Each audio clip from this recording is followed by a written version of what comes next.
Cuando llegué a casa esa noche, después de largos días en otra ciudad, todavía estaba conmocionada por la muerte de mi padre, quien había partido tras una breve enfermedad. Pero nada podría haberme preparado para lo que me esperaba. Apenas crucé la puerta, oí golpes que venían del sótano. Débiles, casi ahogados. Cuando bajé a ver qué era, encontré a mi esposo, Ricardo, casi sin vida, deshidratado, tembloroso y encadenado. Descubrí que había estado allí, preso durante 2 semanas. Pero lo peor estaba por venir. Cuando pregunté quién había hecho aquello, él susurró: «Adriana, nuestra hija». Entonces me congelé, pero yo le daría lo que se merece. Pero antes de continuar, revisa si ya estás suscrito al canal y escribe en los comentarios: ¿desde dónde estás viendo este video? Nos encanta saber hasta dónde están llegando nuestras historias. Después de 15 días fuera de casa, todo lo que quería era volver a la normalidad. El entierro de mi padre en Guadalajara había sido devastador. Un derrame cerebral fulminante se lo llevó sin darnos tiempo para despedidas. Como hija única, tuve que encargarme de todo: funeral, burocracia, su casa, las cuentas. Cada día lejos de Ricardo me dejaba más ansiosa. Mi esposo sufre de esclerosis múltiple desde hace 5 años. La enfermedad aún está en una etapa inicial, pero tiene días buenos y días malos. Necesita medicación regular y, ocasionalmente, ayuda para tareas básicas cuando los temblores empeoran. Adriana, nuestra hija de 34 años, se ofreció a quedarse con él mientras yo estaba fuera. «No te preocupes, mamá», me dijo cuando llamé desde el aeropuerto. «Papá está bien. Estamos viendo esos documentales aburridos de historia que tanto le gustan». Le creí, claro. ¿Por qué no lo haría? Durante la primera semana, hablábamos a diario. Ricardo parecía cansado en las videollamadas, pero lo atribuí al estrés de mi ausencia y a la progresión natural de su enfermedad. En la segunda semana, sin embargo, las llamadas empezaron a fallar. Mensajes cortos de Adriana: «Papá está descansando ahora. Tomó una pastilla para dormir. Mejor no molestar. Hoy fue un día difícil». Cuando intentaba hablar directamente con Ricardo, ella decía que estaba durmiendo o en la regadera. Al principio no sospeché. Estaba demasiado ocupada lidiando con el inventario de mi padre, firmando papeles, vendiendo lo que necesitaba ser vendido. El vuelo de regreso a la Ciudad de México aterrizó a las 7 de la noche. Tomé un taxi directo a casa en Polanco, exhausta pero aliviada de por fin poder abrazar a Ricardo. 15 días se sintieron como una eternidad. La casa estaba completamente oscura cuando llegué. Me pareció extraño. Eran solo las 8:30 de la noche y Ricardo normalmente dejaba las luces de la sala prendidas hasta tarde. «¿Ricardo?», llamé al abrir la puerta. Ninguna respuesta. Arrastré mi maleta hacia adentro y encendí las luces. La casa se veía diferente. Había cajas apiladas en la esquina de la sala que nunca había visto. El sofá estaba en una posición distinta. Las medicinas de Ricardo, que normalmente estaban organizadas en la barra de la cocina, no estaban allí. Fue entonces cuando lo oí. Un sonido sordo, como alguien golpeando algo de madera. Venía de abajo, del sótano. Mi corazón se congeló. «¿Ricardo? ¿Estás ahí abajo?». Más golpes, más frenéticos ahora, y un sonido que parecía un gemido. Corrí hacia la puerta del sótano. Estaba cerrada con llave, no solo cerrada, sino con un candado grande y resistente que jamás había visto. «Ricardo, ¿estás ahí?», grité, el pánico subiendo por mi garganta. Los golpes se hicieron más fuertes. Una voz débil gritó mi nombre. No lo pensé 2 veces. Corrí al garaje, tomé un mazo que Ricardo usaba para pequeñas reparaciones y volví. 3 golpes violentos y el candado se rompió. Abrí la puerta y el olor me golpeó como un puñetazo. Orina, sudor y algo indefinible, podrido. Encendí la luz del sótano y casi me desmayo con lo que vi. Ricardo estaba sentado en el suelo frío, apoyado en la pared opuesta. Su rostro estaba pálido, los labios agrietados y sangrando. la barba sin afeitar de 2 semanas. Estaba sucio, temblando, vestido solo con una camiseta y un pantalón de pijama rasgados y manchados. Carmen, su voz era solo un susurro ronco. Bajé las escaleras corriendo, tropezando con mis propios pies. Cuando lo alcancé, me di cuenta de lo flaco que estaba. Sus ojos estaban hundidos, febriles. ¿Quién te hizo esto? Cerró los ojos, lágrimas escurriendo por sus mejillas hundidas. Adriana, susurró. Nuestra hija. Mi mente se rehusaba a procesar aquella información. Imposible. Debe haber un error. Ella nunca... Pero su estado no mentía. Había una cubeta en la esquina que usaba como baño, una cobija delgada en el suelo, una botella de agua vacía, y en la pared marcas de arañazos desesperados. Voy a llamar a una ambulancia, dije, mis manos temblando al tomar el celular. Vas a estar bien, mi amor. Ya estoy aquí. Mientras hablaba con el operador del 911, explicando la situación en palabras inconexas, no podía quitarme una pregunta que martillaba en mi cabeza. ¿Por qué? ¿Por qué nuestra hija le haría algo tan horrible a su propio padre? Los paramédicos llegaron en 15 minutos. Confirmaron lo que yo ya sospechaba. Ricardo estaba severamente deshidratado y desnutrido. Su temperatura corporal estaba demasiado baja. Necesitaba hospitalización inmediata. Señora, me llamó uno de los paramédicos mientras subían a Ricardo a la camilla. ¿Cuánto tiempo llevaba su esposo en esta situación? Yo no sé con certeza. Estuve fuera por 2 semanas. Mi padre falleció y... ¿2 semanas? El paramédico intercambió una mirada con su colega. Es un milagro que siga vivo. En la ambulancia, sostuve la mano de Ricardo, susurrándole promesas de que todo estaría bien, que yo lo cuidaría, que nunca más lo dejaría. Pero una rabia helada comenzaba a crecer dentro de mí. Una rabia dirigida a la persona que menos esperaba tener que odiar, mi propia hija. En el Hospital Ángeles, mientras Ricardo recibía suero y atención médica, comencé a buscar respuestas. Llamé a Adriana varias veces, pero no contestó. Le dejé mensajes cada vez más desesperados. Intenté llamar a su esposo, Gerardo, pero su celular también estaba apagado. Fue entonces cuando se acercó un policía. Alto, canoso, expresión severa. Señora Carmen Mendoza, soy el detective Juárez. Necesitamos hablar sobre lo que le ocurrió a su esposo. El detective Juárez me llevó a una sala reservada del hospital. Mientras Ricardo recibía los primeros cuidados, comencé a relatar todo lo que sabía, que no era mucho. Le expliqué sobre el viaje a Guadalajara, la muerte de mi padre, Adriana cuidando a Ricardo. ¿Y usted no sospechó nada durante esas 2 semanas? Preguntó Juárez, anotando detalles en su libreta. No. Quiero decir, Adriana se volvió más evasiva en las llamadas. Decía que Ricardo estaba durmiendo o en la regadera, que la esclerosis le estaba causando mucha fatiga. Lo encontré extraño, pero... Mi voz se quebró. Dios mío, ¿cómo pude ser tan ciega? El detective mantuvo el rostro impasible. Señora Mendoza, necesitamos verificar su casa. Hay pruebas que debemos recolectar en el lugar.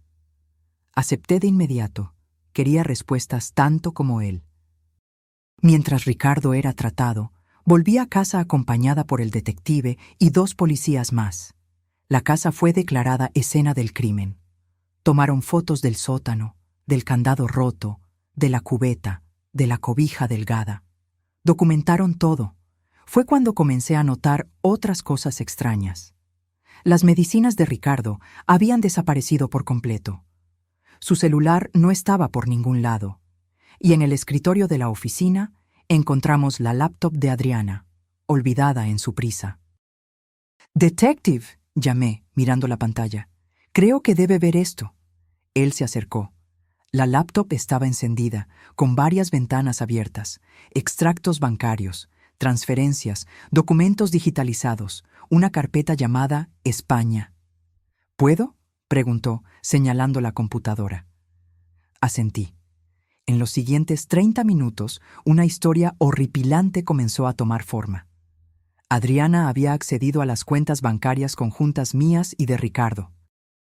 Había transferido 1.500.000 pesos mexicanos, casi todos nuestros ahorros, a una empresa llamada Inversiones El Dorado. Una búsqueda rápida mostró que esa empresa pertenecía a su esposo, Gerardo. «Eso explica las cajas en la sala», murmuré. Estaban vaciando la casa.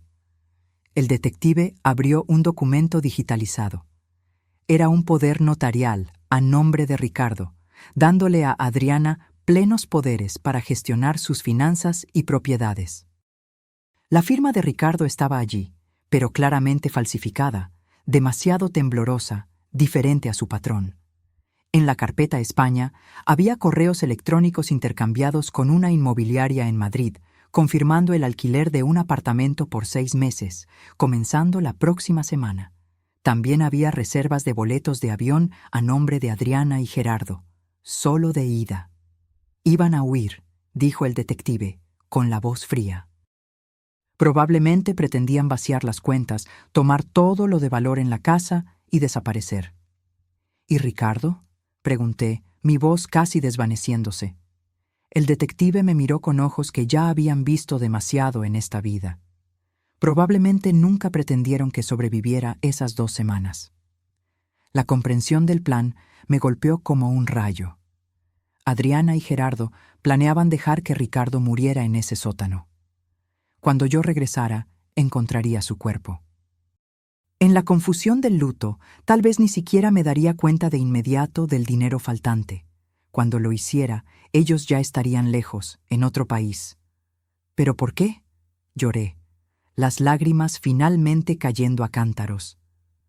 ¿Por qué nuestra propia hija haría algo así? El detective señaló un intercambio de correos entre Gerardo y un tal Carlos.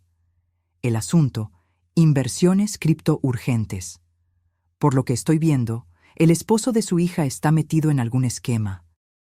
Probablemente perdió dinero en criptomonedas o alguna inversión de alto riesgo. Necesitaba dinero rápido para cubrir las pérdidas. Mientras buscábamos más, encontramos conversaciones en WhatsApp entre Adriana y Gerardo que el detective recuperó con una herramienta forense. Mensajes que confirmaban nuestros peores temores. «No deja de preguntar por Carmen, se está poniendo agitado. Adriana, dale más de la pastilla para dormir. Mézclala con la poca agua. Gerardo, ¿y si se muere antes de que ella regrese? Adriana, mejor aún. Menos complicaciones». Gerardo, vomité en el baño después de leer aquello. Mi propia hija, dispuesta a matar a su padre por dinero.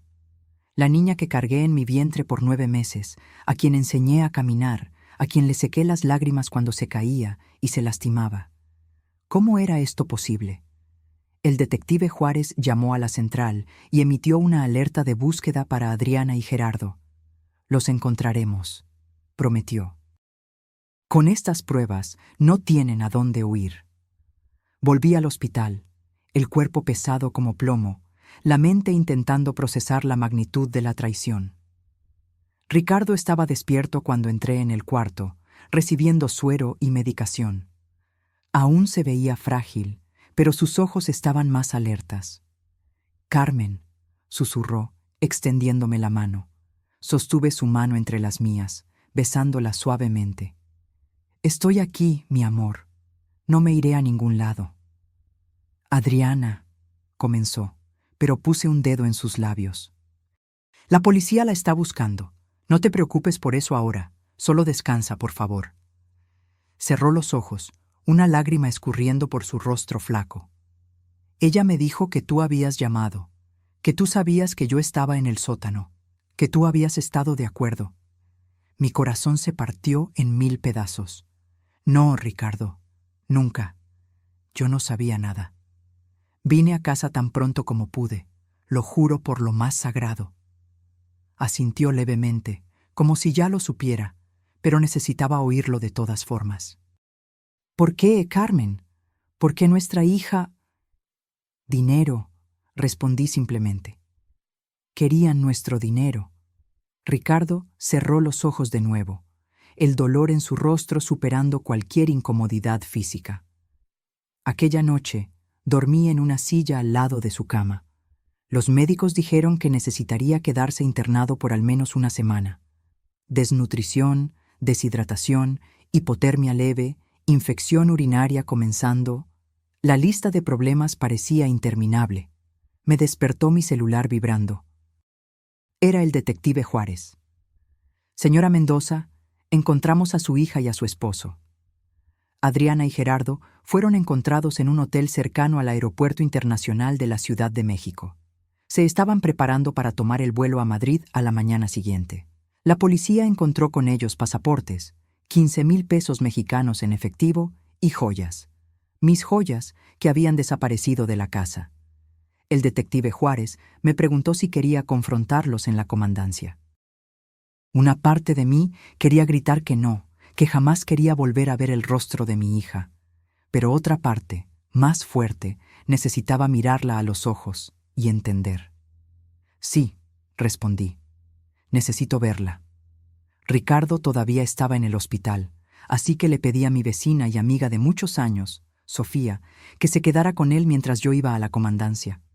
Él todavía estaba demasiado débil para entender completamente lo que estaba sucediendo, y yo lo prefería así, que se recuperara primero. La comandancia era un edificio gris e impersonal en el centro de la ciudad. Fui llevada a una sala con una mesa de metal y sillas incómodas. El detective Juárez me acompañó. «Vamos a traer a su hija primero», explicó. «Separamos a los dos para el interrogatorio. Es mejor así». Asentí, el corazón latiendo como un tambor en mi pecho. ¿Qué le diría? ¿Qué podría posiblemente decirle a la persona que intentó matar a su propio padre? La puerta se abrió y Adriana entró, escoltada por una oficial de policía. Estaba usando la misma ropa de siempre, jeans, camiseta blanca, cabello recogido en una cola de caballo. Se veía tan normal, como si no fuera capaz de monstruosidades. Nuestros ojos se encontraron, los de ella, rojos de tanto llorar, los míos, secos de tanto horror. «Mamá», susurró, intentando extenderme las manos. Las esposas limitaban su movimiento.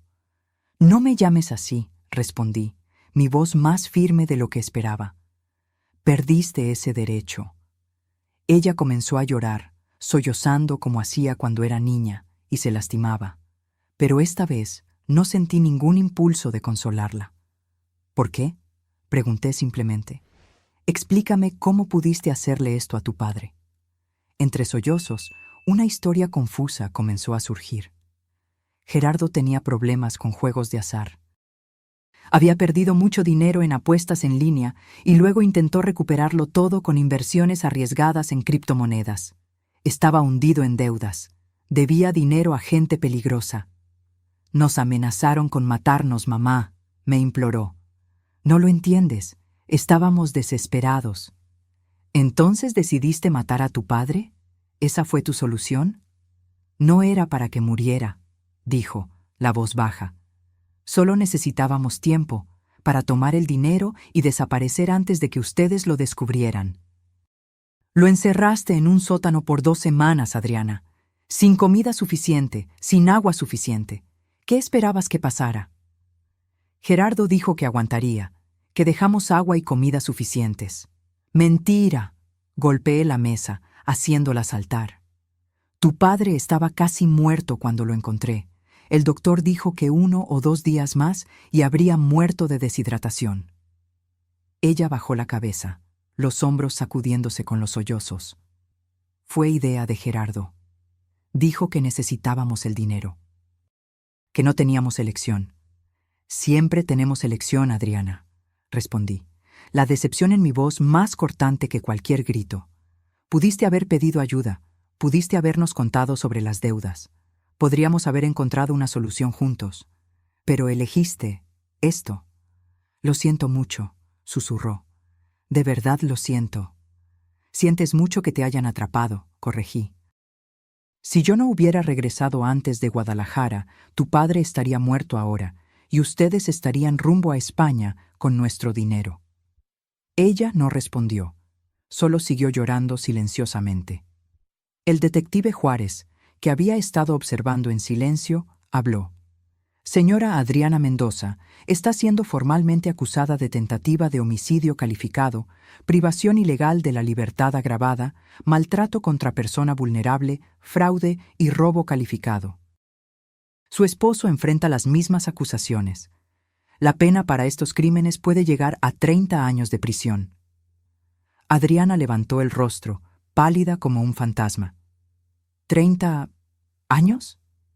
Mínimo, confirmó el detective.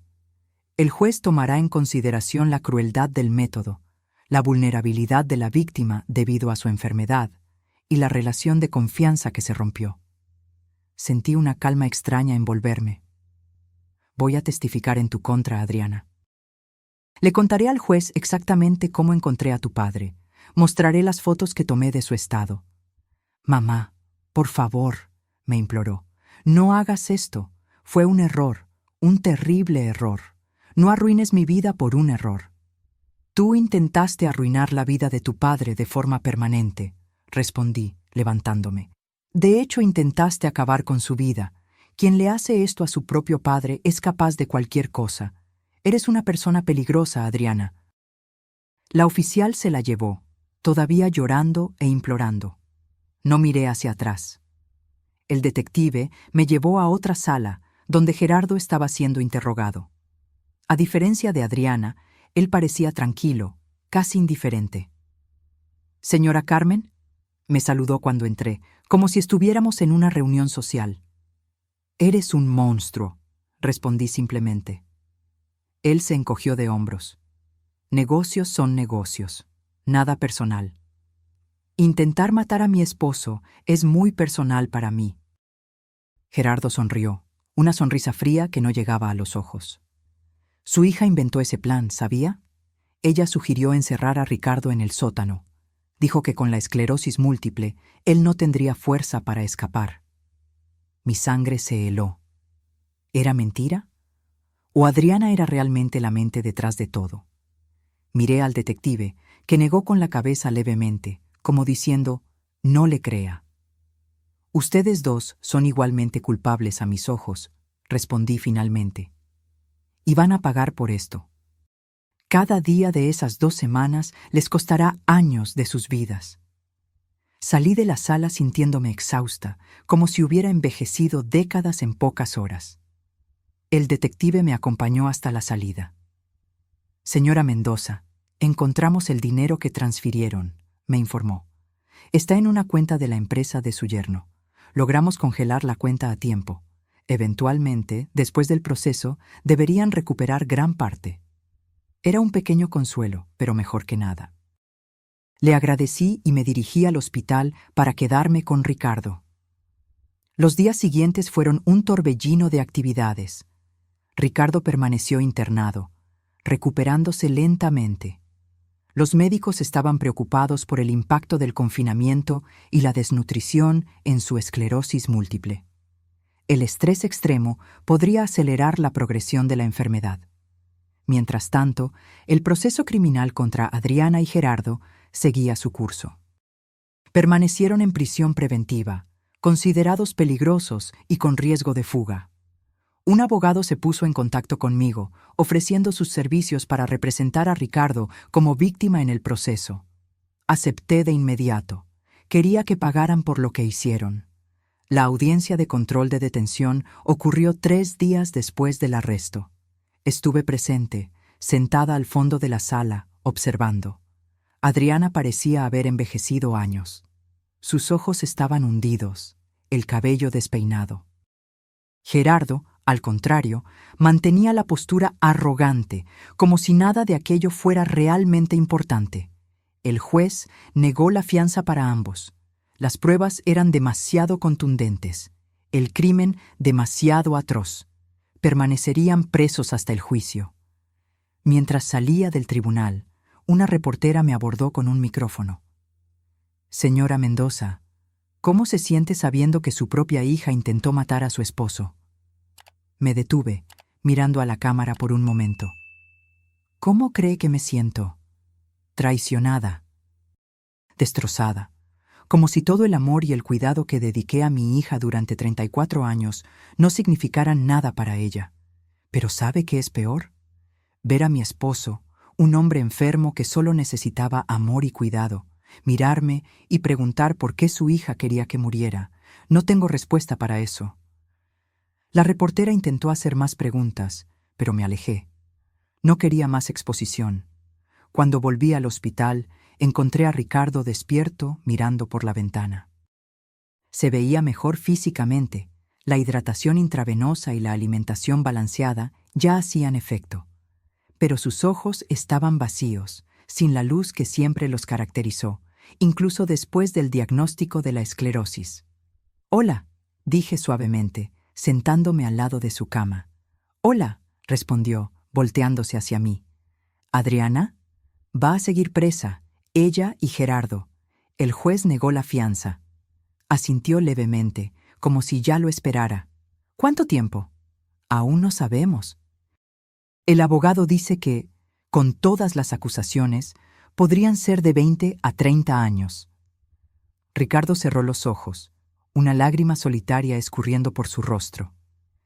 Nuestra hija, en la cárcel por décadas. ¿Cómo llegamos a este punto, Carmen? Sostuve su mano, apretándola suavemente.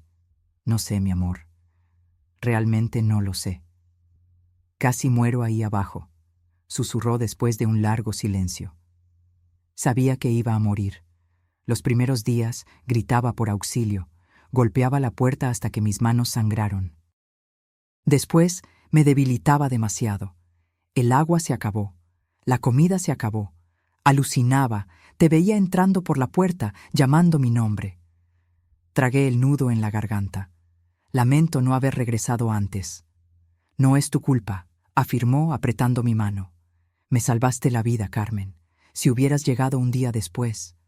No pude contener las lágrimas. Abracé a Ricardo cuidadosamente, consciente de su fragilidad. Nunca más dejaré que te pase nada. Nunca más. Los médicos dieron de alta a Ricardo una semana después. Aún estaba débil. Necesitaba recuperar el peso perdido y recuperarse psicológicamente del trauma. Volvimos a casa. La misma casa donde casi muere, pero no teníamos otro lugar a donde ir. La primera noche fue la más difícil. Ricardo se rehusó a entrar al cuarto que compartíamos con Adriana. Improvisé una cama en la oficina, lejos del sótano, lejos de los recuerdos. No pude dormir. La casa parecía embrujada por los fantasmas de lo que había ocurrido. Con cada crujido de la madera, con cada ruido del viento, yo me despertaba sobresaltada, pensando que Adriana o Gerardo habían vuelto para terminar lo que comenzaron. Fue alrededor de las 3 de la mañana que encontré a Ricardo sentado en la sala, en la oscuridad, mirando una foto familiar en la pared. Los tres sonreíamos a la cámara frente a la playa de Cancún. Adriana con unos 15 años. «No puedo entender», dijo sin mirarme. «Repaso cada momento de su crianza, cada lección que intenté enseñarle. ¿En qué fallamos, Carmen? ¿Qué hicimos para merecer esto?» Me senté a su lado, pasando mi brazo por sus hombros. «No hicimos nada para merecerlo, Ricardo. Algunas personas simplemente toman decisiones terribles, incluso personas que amamos». «Pensé que conocía a mi hija», murmuró. Pero durante esos días en el sótano, cuando ella bajaba a dejar un poco de agua o comida, yo no reconocía a la persona que veía.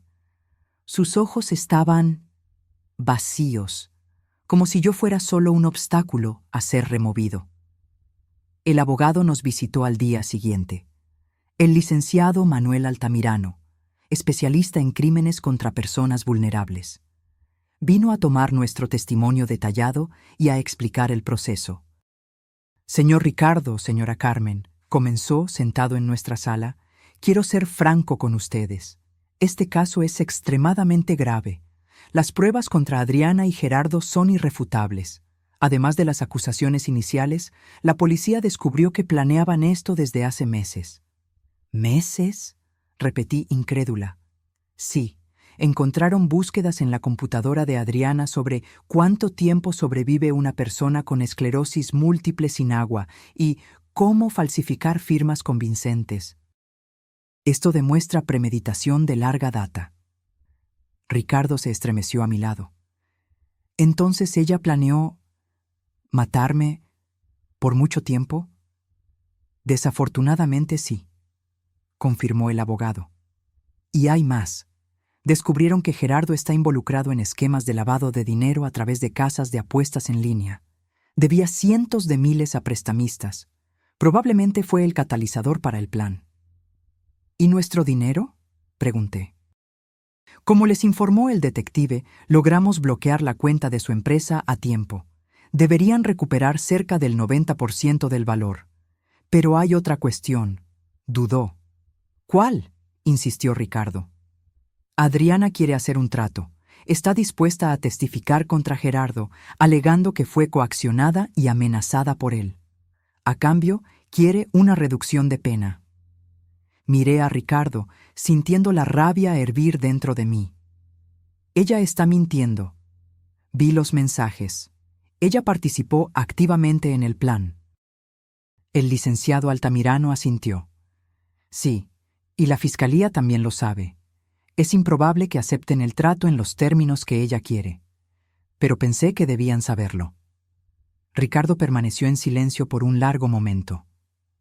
Quiero verla, dijo finalmente. Necesito mirarla a los ojos y preguntar, ¿por qué? La visita a la penitenciaría femenil de Santa Marta fue marcada para 2 semanas después. Ricardo aún estaba débil, pero insistió en que necesitaba hacerlo. Necesitaba el cierre que solo una confrontación directa con Adriana podría brindarle. Nos levantamos temprano esa mañana.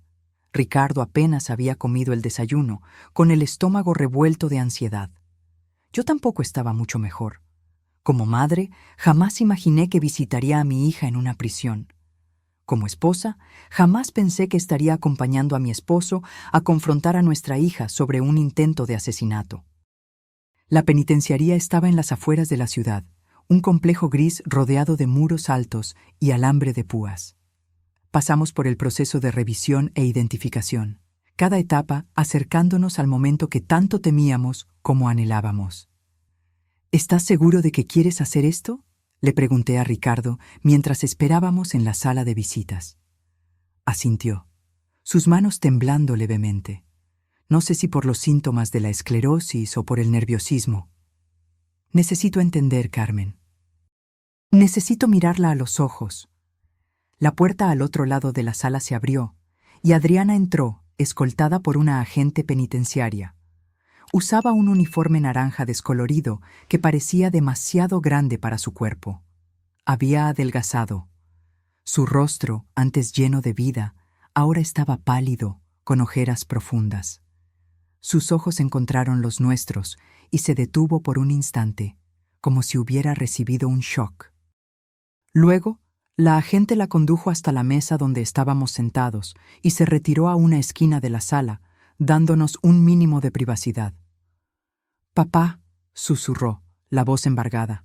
«Mamá». Ricardo la encaró y vi su expresión endurecerse. Toda la compasión que normalmente cargaba en sus ojos se había disipado. «¿Por qué?», preguntó simplemente. Directo, sin preámbulos. Adriana bajó la cabeza, lágrimas ya escurriendo por su rostro. Yo no sé cómo explicar. «Inténtalo», insistí, mi voz más firme de lo que esperaba. «Se lo debes a tu padre». Ella levantó los ojos, pasando el dorso de la mano por el rostro para secar las lágrimas. «Todo fue culpa de Gerardo. Él me manipuló, me presionó». «No», Ricardo la interrumpió. «No quiero oír esa historia. Vi los mensajes, Adriana. No fuiste manipulada, participaste activamente». Ella se mordió el labio, más lágrimas cayendo. «Ustedes no entienden. Él me amenazaba. Decía que si no ayudaba, haría algo peor». «¿Peor que intentar matar a tu propio padre?», pregunté, incrédula. «¿Que encerrarlo en un sótano por 2 semanas, sabiendo que estaba enfermo, sabiendo que necesitaba medicación regular?» «Las deudas», comenzó, pero la detuve con un gesto brusco. «Las deudas se pagan trabajando honestamente. No intentando matar a tus padres para robar sus ahorros, repliqué. Y no me vengas con esa historia de amenazas. Pudiste habernos contado, pudiste haber buscado a la policía. Había 1000 opciones antes de esto. Ricardo se inclinó sobre la mesa, mirando directamente a sus ojos. Quiero que me digas la verdad, Adriana. Una vez en la vida, sé honesta. ¿Por qué? El silencio se extendió entre nosotros, pesado como plomo. Finalmente, Adriana soltó un suspiro tembloroso. El dinero, admitió, la voz casi inaudible. Necesitábamos el dinero. Gerardo debía mucho a gente peligrosa. Apuestas, deudas de juego, inversiones fracasadas. Nos amenazaron con matarlo. Matarnos a los dos. ¿Y tu solución fue intentar matarme? La voz de Ricardo estaba tranquila, lo que la hacía aún más aterradora. No era para que murieras, insistió, mirándonos a ambos. Juro que no. Era solo para que estuvieras, fuera del camino por un tiempo, hasta que consiguiéramos el dinero y saliéramos del país. Adriana, dije pausadamente, controlando la rabia que hervía dentro de mí. Tu padre estuvo encerrado en ese sótano por casi 2 semanas. Sin comida suficiente, sin agua suficiente, sin sus medicinas para la esclerosis. Los médicos dijeron que 1 o 2 días más y habría muerto de deshidratación o hipotermia. Yo dejé agua y comida, protestó. Al principio yo bajaba todos los días. ¿Y después? Preguntó Ricardo. Ella bajó la mirada. Gerardo dijo que era demasiado arriesgado bajar todos los días, que alguien podría ver, desconfiar. Entonces, pasé a ir solo de vez en cuando. Cuando me encontraron, Ricardo dijo lentamente, no había comido en 3 días, no había bebido agua en casi 2. Estaba delirando. Sabía que iba a morir ahí. Adriana sollozó, escondiendo el rostro entre las manos. Perdónenme, por favor, perdónenme. Yo no quería que esto sucediera así. ¿Cómo querías que sucediera entonces? Pregunté, incapaz de contener el sarcasmo. ¿Que tu padre muriera silenciosamente mientras tú huías con nuestro dinero a España? ¿Que yo enterrara a mi esposo sin jamás saber que fue mi propia hija quien lo mató? No, gritó, levantando su rostro rojo y mojado de lágrimas. No era para que muriera, era solo para quedarnos con el dinero e irnos. Ricardo golpeó la mesa con la mano, haciéndola saltar. ¿Y qué crees que me pasaría en ese sótano, Adriana? ¿Cómo esperabas que yo sobreviviera? ¿O simplemente no te importaba? Ella no respondió, solo siguió llorando. El abogado nos contó sobre tu propuesta de trato, continué. ¿Quieres reducción de pena a cambio de testificar contra Gerardo? Ella asintió, secándose el rostro con la manga del uniforme. Él me manipuló, mamá. Me presionó. Yo tenía miedo. Mentira, dijo Ricardo, la voz baja pero firme. Los mensajes de texto prueban lo contrario. Estuviste tan involucrada como él, quizás incluso más. Por favor, imploró, no dejen que me pudra en la cárcel. Soy su hija, su única hija. Miré a Ricardo, viendo el dolor en sus ojos. Dolor no solo físico, sino el dolor profundo de la traición más fundamental que un padre puede sufrir. No, dijo finalmente, no vamos a apoyar ningún trato. Tú y Gerardo merecen pagar por lo que hicieron. Cada minuto de esas 2 semanas en el sótano, Adriana, cada minuto te costará años de tu vida. ¡Papá!, exclamó desesperada. No puedes estar hablando en serio. Soy tu hija. Una hija que intentó matarme, respondió simplemente. Una hija que me dejó morir mientras huía con mi dinero. ¿Qué clase de hija hace eso? Adriana me miró, los ojos suplicantes. Mamá, por favor, habla con él. No puedes dejar que esto suceda. Respiré hondo, sintiendo el peso de cada palabra. Ya no eres mi hija, Adriana. En el momento en que decidiste encerrar a tu padre en ese sótano, rompiste cualquier lazo que nos unía. Ella se desplomó sobre la mesa, sollozando incontrolablemente. La agente penitenciaria se acercó, indicando que nuestro tiempo se estaba acabando. Ricardo se levantó con dificultad, apoyándose en la mesa. Adiós, Adriana. Espero que los años en la cárcel te enseñen el valor de la vida humana, de la vida de tu propio padre. Salimos de la sala sin mirar hacia atrás, dejando a nuestra hija, la persona que un día amamos más que nada, llorando sola en la mesa de visitas. En el coche, de camino a casa, Ricardo finalmente se desmoronó, llorando como un niño. 20 años, sollozó. Nuestra hija pasará 20 años en la cárcel. ¿Cómo pasó esto, Carmen? ¿En qué fallamos? Lo abracé, sintiendo sus lágrimas mojar mi blusa. No fallamos, mi amor. Algunas personas toman decisiones terribles, incluso cuando son criadas con amor. No es nuestra culpa. Pero en el fondo me preguntaba si habría algo que podríamos haber hecho diferente. Alguna señal que ignoramos, alguna falla en la crianza que no percibimos. O si simplemente nuestra hija había elegido el camino de la codicia y la crueldad, a pesar de todo lo que intentamos enseñarle. Los meses siguientes fueron un torbellino de audiencias, reuniones con abogados y preparativos para el juicio.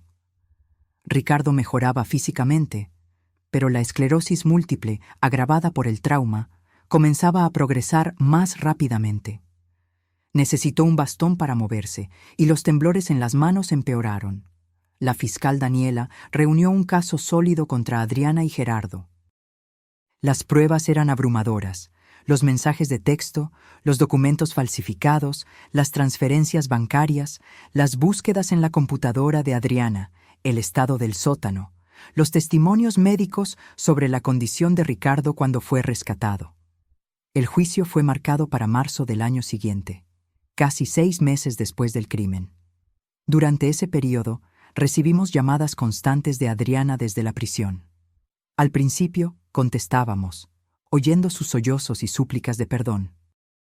Con el tiempo, dejamos de contestar. La herida era demasiado profunda, la traición demasiado completa.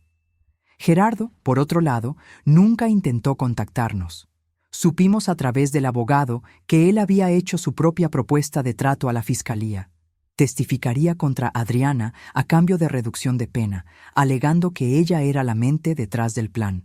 Se están volviendo el uno contra el otro, comentó el licenciado Altamirano durante una de nuestras reuniones.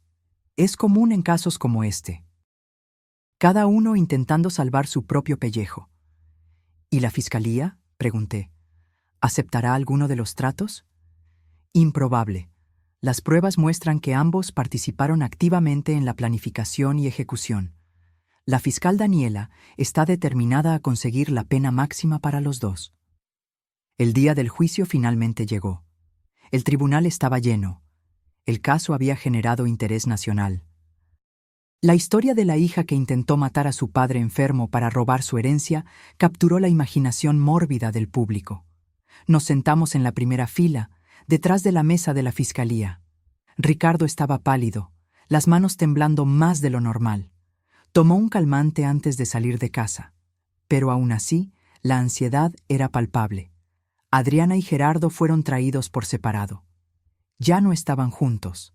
El abogado nos informó que Gerardo había solicitado el divorcio mientras estaban presos. Cada uno con su abogado se sentaron en lados opuestos de la sala, evitando mirarse el uno al otro. La jueza Jimena Sandoval, una mujer de mediana edad con expresión severa, abrió la sesión. La fiscal Daniela hizo su declaración inicial, detallando el crimen en términos claros e impactantes. Señora jueza, este caso representa una de las formas más atroces de traición familiar.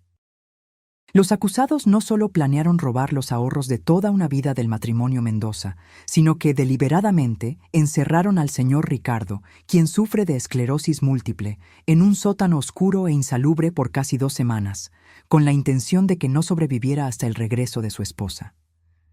Mientras ella hablaba, vi a Adriana llorando silenciosamente. Gerardo permanecía impasible, casi aburrido. Las pruebas demostrarán, sin sombra de duda, que este plan fue meticulosamente elaborado por los 2 acusados, con clara premeditación, explotando la vulnerabilidad de la víctima debido a su enfermedad y aprovechándose de la ausencia de la señora Carmen, quien estaba cuidando a su padre fallecido en otra ciudad. Los abogados de la defensa hicieron sus propias declaraciones. El de Adriana intentó pintarla como víctima de manipulación y abuso psicológico por parte de Gerardo.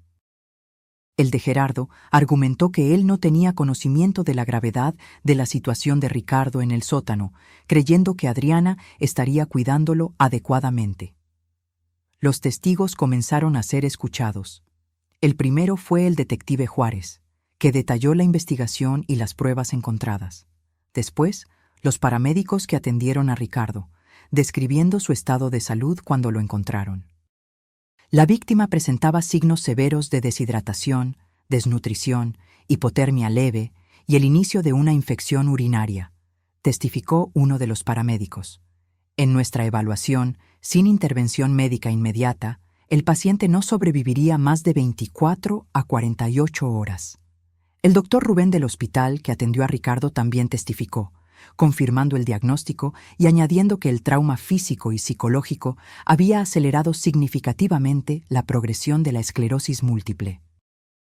El estrés extremo y prolongado, combinado con la desnutrición y deshidratación, causó daños neurológicos adicionales, explicó el doctor Rubén. El señor Ricardo probablemente tendrá una progresión más rápida de la enfermedad como resultado directo de lo que sufrió. Cada testimonio parecía hundir más a Adriana y Gerardo.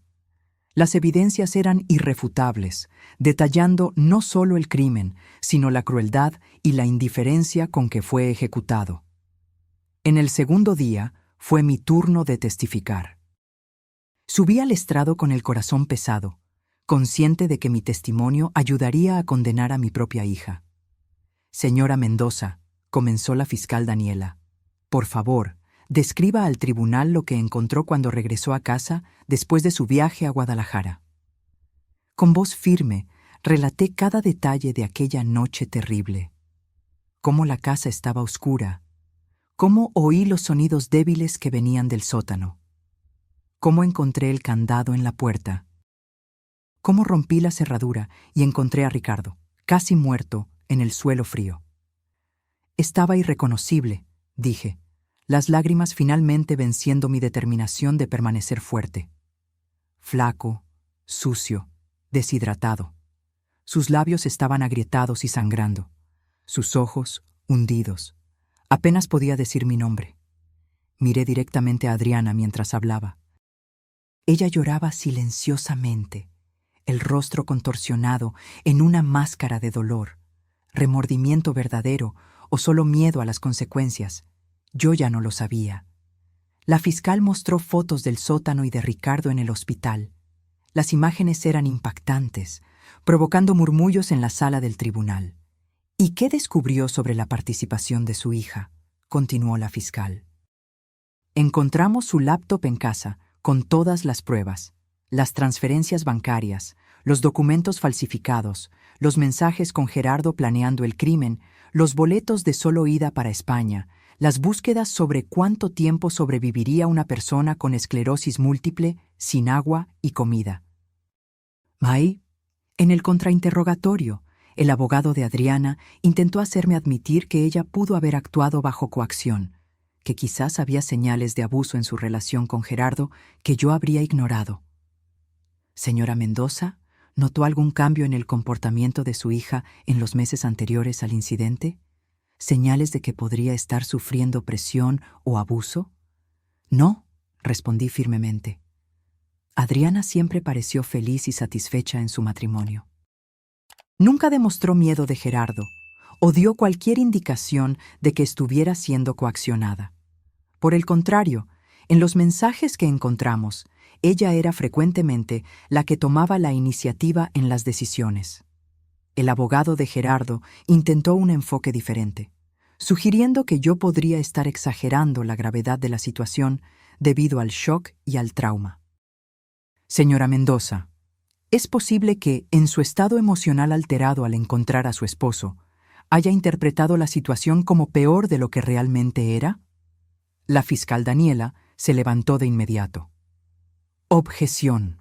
La testigo está relatando hechos objetivos corroborados por evidencia fotográfica y testimonios médicos. Objeción aceptada, respondió la jueza Sandoval. Abogado, restrínjase a los hechos. Cuando bajé del estrado, sentí un alivio momentáneo. Había hecho mi parte para asegurar justicia para Ricardo. En el tercer día fue su turno de testificar. Debido a su condición de salud, la jueza permitió que permaneciera sentado e hiciera pausas cuando fuera necesario. Señor Ricardo, comenzó la fiscal gentilmente, ¿puede contarnos lo que sucedió el día en que su esposa partió para Guadalajara? Ricardo respiró hondo, las manos temblando sobre su regazo. Era un miércoles. Carmen recibió la noticia de que su padre había fallecido de un derrame cerebral. Estaba conmocionada, necesitaba viajar de inmediato. Adriana se ofreció a quedarse conmigo. Dijo que se encargaría de todo.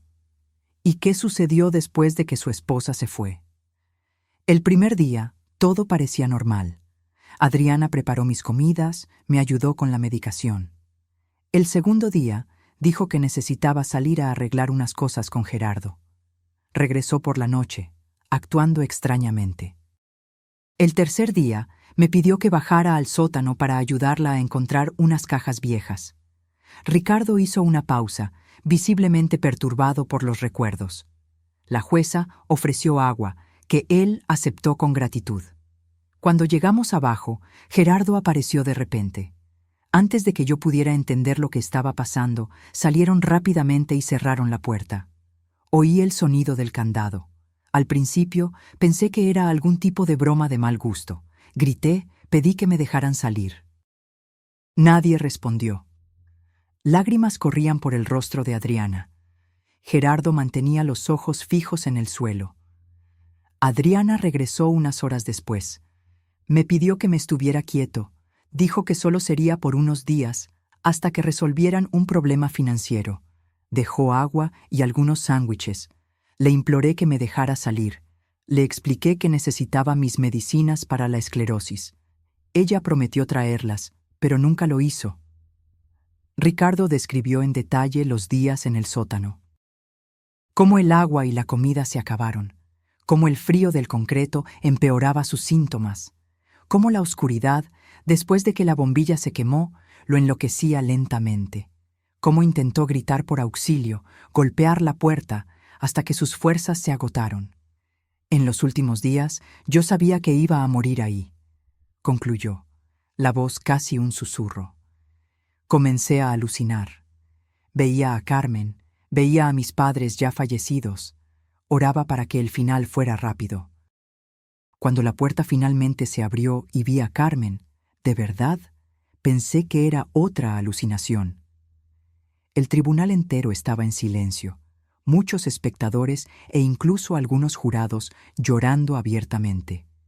En el contrainterrogatorio, los abogados de la defensa intentaron suavizar el impacto de su testimonio, pero sin éxito. La historia de Ricardo era clara, coherente y devastadora. En el cuarto día del juicio, tanto Adriana como Gerardo subieron al estrado. Cada uno intentando minimizar su papel y maximizar el del otro. Adriana, llorando constantemente, alegó que había sido manipulada y amenazada por Gerardo, que temía por su vida si no cooperaba. Dijo que si yo no ayudaba, él haría algo peor con mi padre, que personas peligrosas con las que estaba involucrado podrían lastimar a toda la familia. Gerardo, por su parte, mantuvo una postura fría y calculadora, pintando a Adriana como la mente detrás de todo. Fue idea de ella encerrar al padre en el sótano. Dijo que con la esclerosis múltiple, él no tendría fuerza para escapar, que era la manera más fácil de mantenerlo fuera del camino mientras conseguíamos el dinero. Los testigos finales fueron los especialistas financieros que rastrearon el dinero. Explicaron cómo Adriana y Gerardo habían transferido los ahorros de nuestra cuenta a la empresa fachada de Gerardo, cómo habían intentado disfrazar el robo a través de una serie de transacciones complejas y cómo planeaban llevar el dinero a España, donde tenían cuentas bancarias ya preparadas. Después de 6 días de juicio, toda la evidencia presentada, todos los testigos escuchados, llegó el momento de los alegatos finales. La fiscal Daniela fue impecable. Señoras y señores del jurado, los hechos de este caso son claros e incontestables.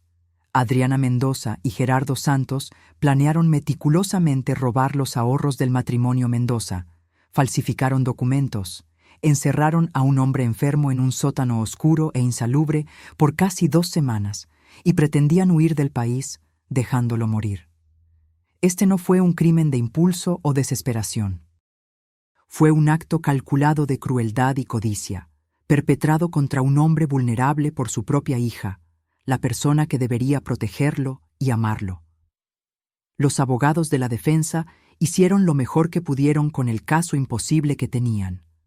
Apelaron a las emociones, a las circunstancias atenuantes, a la ausencia de antecedentes penales. El jurado se retiró a deliberar al final del 6º día. No tardó mucho. A la mañana siguiente volvieron con el veredicto.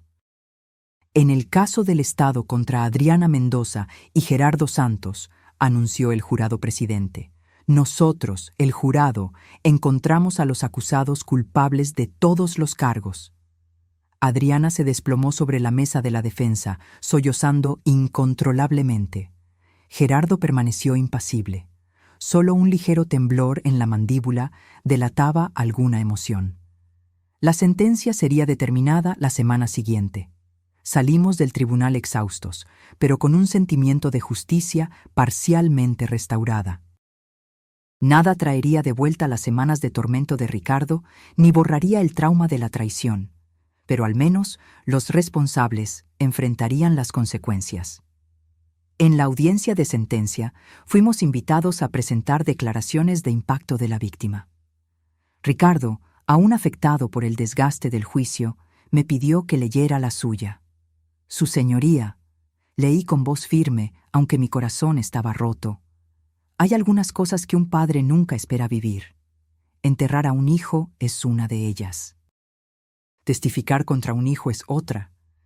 Sobrevivir a un intento de homicidio a manos de la propia hija es algo que ni siquiera mis pesadillas más sombrías podrían haber predicho. El tribunal estaba en completo silencio mientras yo continuaba. La esclerosis múltiple ya me había robado parte de mi independencia.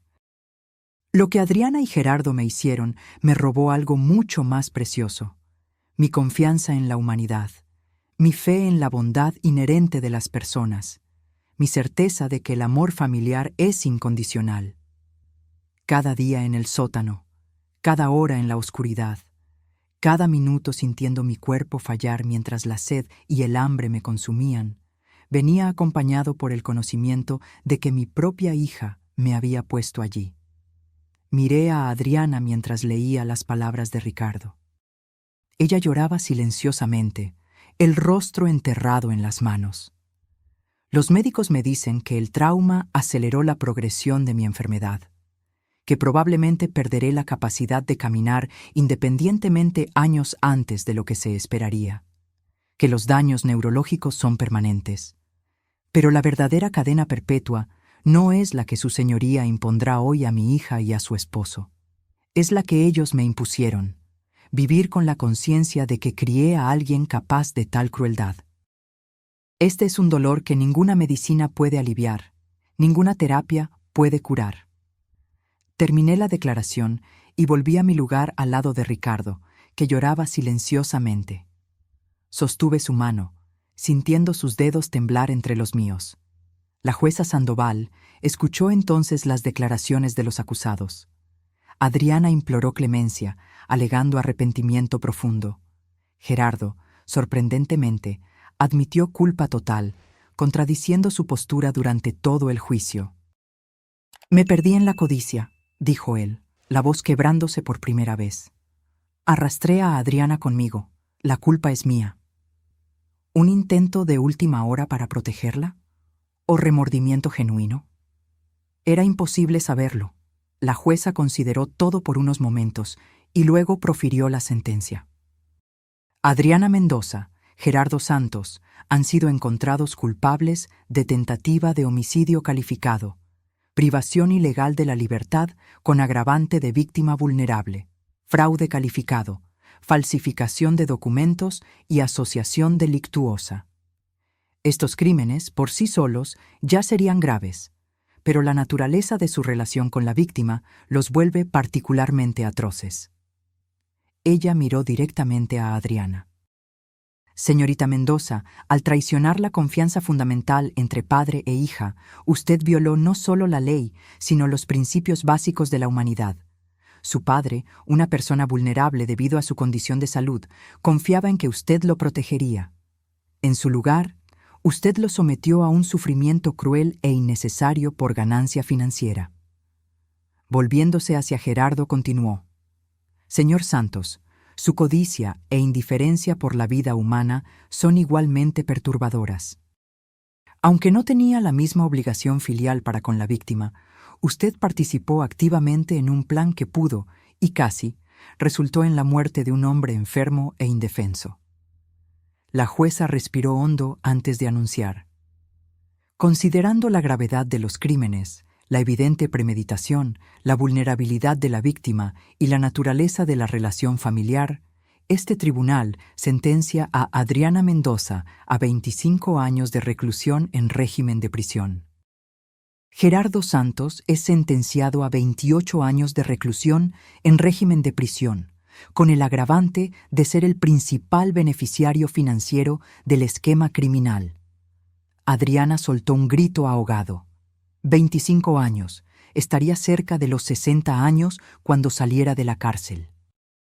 Además de las penas de reclusión, continuó la jueza, los acusados son condenados a pagar indemnización por daños morales y materiales por el monto de 500,000 pesos mexicanos al señor Ricardo Mendoza, además de la restitución integral de los valores sustraídos. El martillo golpeó, cerrando formalmente el caso. Los oficiales se acercaron para conducir a Adriana y Gerardo de vuelta a la prisión. ¡Papá! ¡Mamá!, gritó Adriana, desesperada, mientras era llevada. ¡Por favor! ¡No me dejen pasar 25 años allá adentro! ¡Por favor! Ricardo no miró hacia atrás. Con dificultad, apoyándose pesadamente en su bastón, se levantó y caminó hacia la salida. Lo seguí de cerca, dándole apoyo físico y emocional. Afuera del tribunal, una multitud de reporteros nos esperaba. Cámaras, micrófonos, preguntas disparadas de todas las direcciones. Señor Mendoza, ¿cómo se siente sabiendo que su hija pasará los próximos 25 años en la cárcel? Ricardo se detuvo, mirando directamente a la cámara más cercana. ¿Cómo me siento?, repitió, la voz cansada pero firme. Siento que se ha hecho justicia, que las decisiones tienen consecuencias, que ni siquiera los lazos familiares pueden justificar lo que se me hizo. Hizo una pausa, lágrimas brillando en sus ojos. Pero también siento una tristeza profunda por saber que la persona que crié, a quien dediqué amor y cuidado durante décadas, fue capaz de tal crueldad. Esa es una herida que nunca cicatrizará completamente. Los meses siguientes al juicio trajeron una nueva normalidad a nuestras vidas. Una normalidad que nunca imaginamos vivir. Sin Adriana, con Ricardo necesitando cuidados cada vez más intensivos, y con la sensación constante de que nuestra familia había sido irremediablemente rota. Logramos recuperar gran parte del dinero que había sido robado, gracias al rápido trabajo de la policía al congelar las cuentas. La indemnización por daños morales se pagaría poco a poco, probablemente a través de cualquier ingreso que Adriana y Gerardo tuvieran en prisión, lo que significaba que veríamos muy poco de eso. Pero el dinero era el menor de los problemas ahora. La condición de Ricardo empeoró más rápidamente de lo que los médicos habían previsto inicialmente. 6 meses después del juicio, ya necesitaba una silla de ruedas para distancias mayores.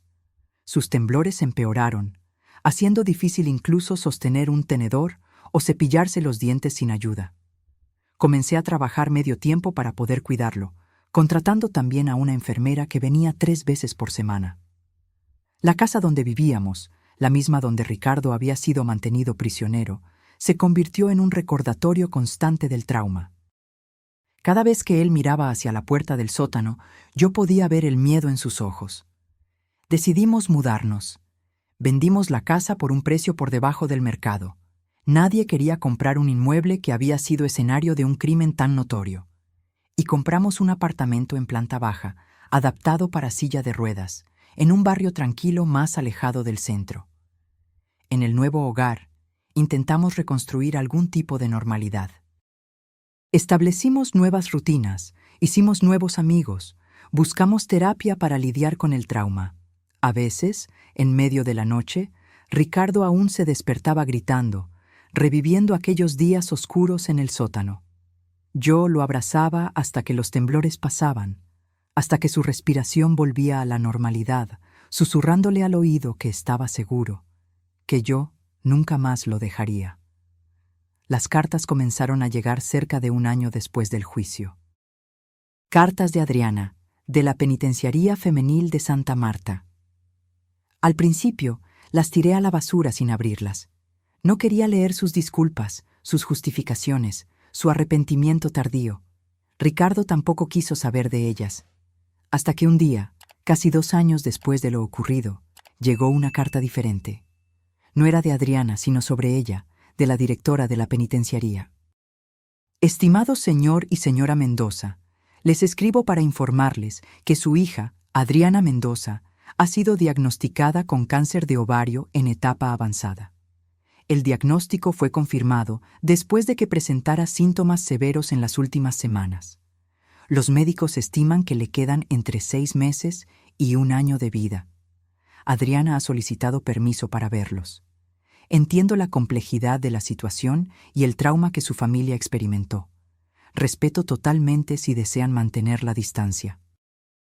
No obstante, como directora de esta institución por más de 20 años, he presenciado situaciones similares y sé que, a veces, un último encuentro puede traer algún tipo de cierre para todas las partes involucradas.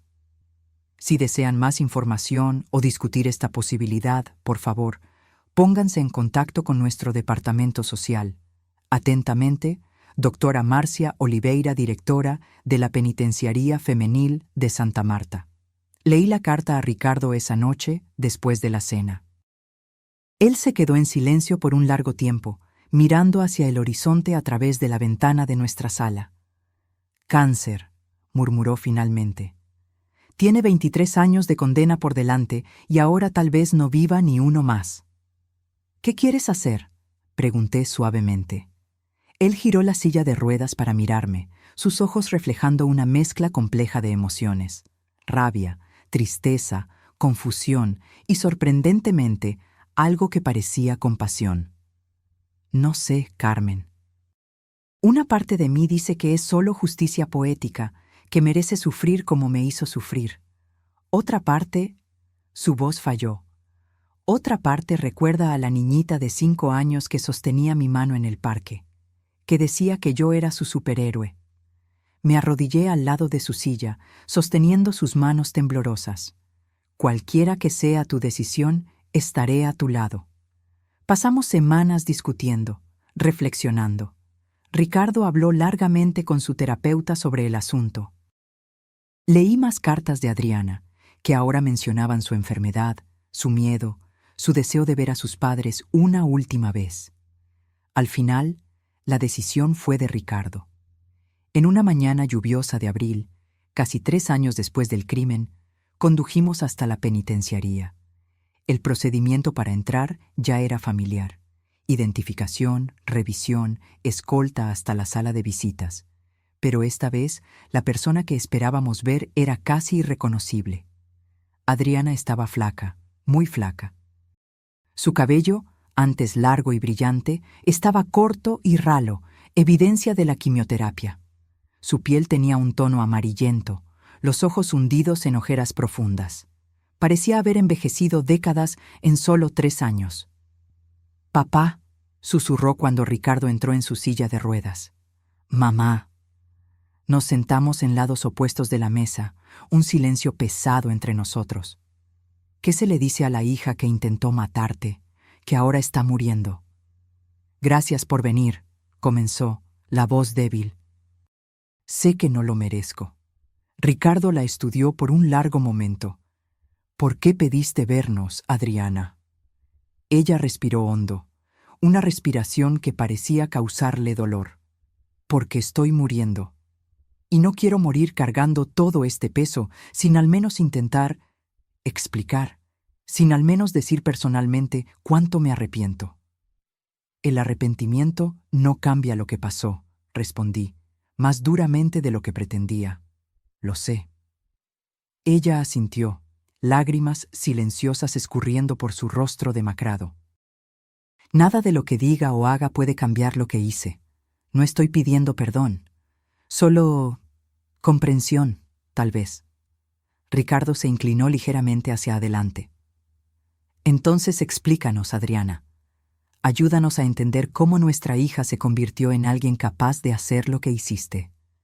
Ella se secó las lágrimas con la manga del uniforme penitenciario, ahora demasiado ancho para su cuerpo que se consumía.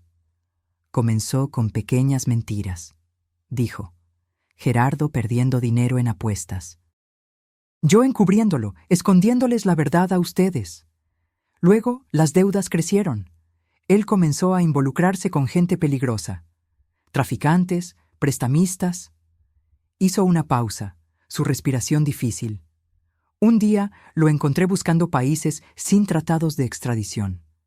Me aterroricé. Él dijo que necesitábamos dinero, mucho dinero, rápido. Sugirió robar un banco, secuestrar a alguien para pedir rescate. Ideas locas, desesperadas. Miró directamente a Ricardo, sus ojos rojos fijos en los de él. Fue entonces cuando pensé en ustedes, en el dinero de los ahorros, en la casa liquidada. Era una cantidad que podría resolver los problemas de Gerardo. Comencé a imaginar cómo conseguir acceso. La idea del sótano surgió cuando supe que mamá tendría que viajar para cuidar al abuelo. Bajó la cabeza, avergonzada. Al principio era solo para que estuvieras fuera del camino por unos días, papá, para que tuviéramos tiempo de transferir el dinero y salir del país. No era para que sufrieras tanto, no era para que te quedaras sin agua, sin comida. Pero sucedió, dijo Ricardo suavemente. Me dejaste ahí, sabiendo que yo podría morir. Sí. Su voz era solo un susurro. Cuando me di cuenta de cuánto estabas sufriendo, ya era demasiado tarde.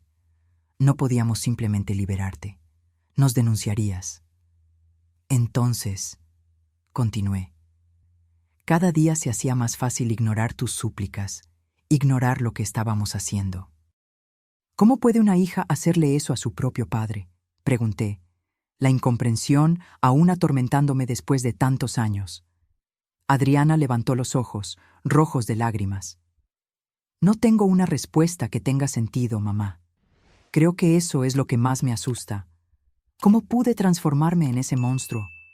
¿Cómo pude justificar aquellas acciones? Es como si, por algún tiempo, me hubiera convertido en otra persona. Alguien que no reconozco. Ricardo se quedó en silencio por un largo tiempo, solo observando a su hija. Luego, para mi sorpresa, extendió su mano temblorosa sobre la mesa. Adriana la miró, choqueada, antes de colocar hesitantemente su propia mano, fría y flaca, sobre la de él. Tengo una pregunta, dijo, y quiero que me la respondas con total honestidad. Ella asintió, nerviosa. Si pudieras volver en el tiempo, ¿aún harías lo mismo? La pregunta flotó en el aire por varios segundos. Adriana cerró los ojos, lágrimas corriendo libremente. No, respondió con convicción. Preferiría haber muerto a manos de esos acreedores que hacer lo que les hice a ustedes, a los dos. Ricardo apretó ligeramente su mano. Te creo. No eran palabras de perdón, no exactamente, pero había en ellas un reconocimiento de la humanidad que le quedaba a Adriana, a pesar de todo. Hablamos por una hora más. Sobre su vida en prisión, sobre su tratamiento para el cáncer, limitado, dadas las circunstancias, sobre Gerardo, quien había sido transferido a otra penitenciaría después de un conflicto con otros internos. Cuando el tiempo terminó, Adriana nos miró con una intensidad desesperada. ¿Puedo preguntar una cosa? Asentimos. ¿Volverán? ¿Antes de que yo me vaya? Ricardo y yo intercambiamos miradas. No habíamos discutido eso aún. Volveremos, respondió Ricardo, para mi sorpresa. No prometemos perdón, Adriana, pero no te dejaremos pasar por esto sola. Ella sollozó, cubriendo su rostro con las manos. Gracias. No lo merezco, pero gracias. A la salida de la penitenciaría, sentados en el coche, le pregunté a Ricardo por qué había prometido volver. Porque, respondió lentamente, a pesar de todo, ella sigue siendo nuestra hija, y porque cargo suficiente rabia y rencor para una vida. No quiero cargar también el peso de haberla abandonado en sus últimos momentos. Adriana falleció 8 meses después. Estuvimos con ella en sus últimos días, llevándole fotografías antiguas, contándole historias de su infancia, trayendo un poco de consuelo a sus momentos finales. No la perdonamos completamente. Algunas heridas son demasiado profundas para sanar totalmente. Pero encontramos una forma de paz, una aceptación de lo que había sucedido y una manera de seguir adelante. El funeral fue pequeño. Solo nosotros dos y algunos funcionarios de la penitenciaría que le habían tomado afecto durante su tiempo allí. Gerardo no asistió, aunque había recibido autorización. Ricardo, ahora casi completamente dependiente de la silla de ruedas, arrojó un puñado de tierra sobre el ataúd. «Adiós, hija», susurró. «Que encuentres la paz que no pudiste encontrar aquí». Hoy, 5 años después de aquellas terribles 2 semanas en el sótano, todavía estamos reconstruyendo nuestras vidas. La esclerosis múltiple de Ricardo ha progresado significativamente. Necesita ayuda para casi todo ahora, desde vestirse hasta alimentarse. Contratamos cuidadores que nos asisten y adaptamos completamente nuestra rutina. En los días malos, cuando el dolor y la fatiga son intensos, a veces murmura que tal vez habría sido más fácil si hubiera muerto en ese sótano. En esos momentos, sostengo su mano y le recuerdo todo lo que hemos vivido juntos desde entonces. Los pequeños placeres que aún podemos disfrutar. El amanecer que observamos desde el balcón. Los libros que le leo todas las noches. El amor que, a pesar de todo, aún nos sostiene. La traición de Adriana nos enseñó dolorosamente que las personas que más amamos pueden ser capaces de las peores crueldades. Pero también nos enseñó sobre la resiliencia, sobre la capacidad humana de sobrevivir a lo impensable. A veces, cuando miro antiguas fotografías familiares, siento una punzada de nostalgia por la vida que teníamos antes, por la inocencia perdida, por la confianza que nunca recuperaremos completamente. Pero luego, miro a Ricardo, a su fuerza silenciosa ante todo lo que enfrentó, y siento una nueva forma de amor crecer, más sabio, más cauteloso, quizás, pero también más profundo. Nuestra historia no termina con un final feliz de cuento de hadas. Termina con la cruda realidad de vidas para siempre alteradas por decisiones terribles. Pero también termina con la determinación de encontrar significado incluso en las peores circunstancias, de nunca permitir que la crueldad de otros defina quiénes somos, de amar, a pesar de todo, porque al final es solo eso lo que realmente importa. Hoy, cuando los amigos preguntan cómo logramos seguir adelante después de todo lo que pasamos, digo simplemente que aprendimos la diferencia entre justicia y venganza. Justicia fue ver a Adriana y Gerardo enfrentar las consecuencias de sus actos. Venganza habría sido permitir que el odio por ellos consumiera el resto de nuestras vidas.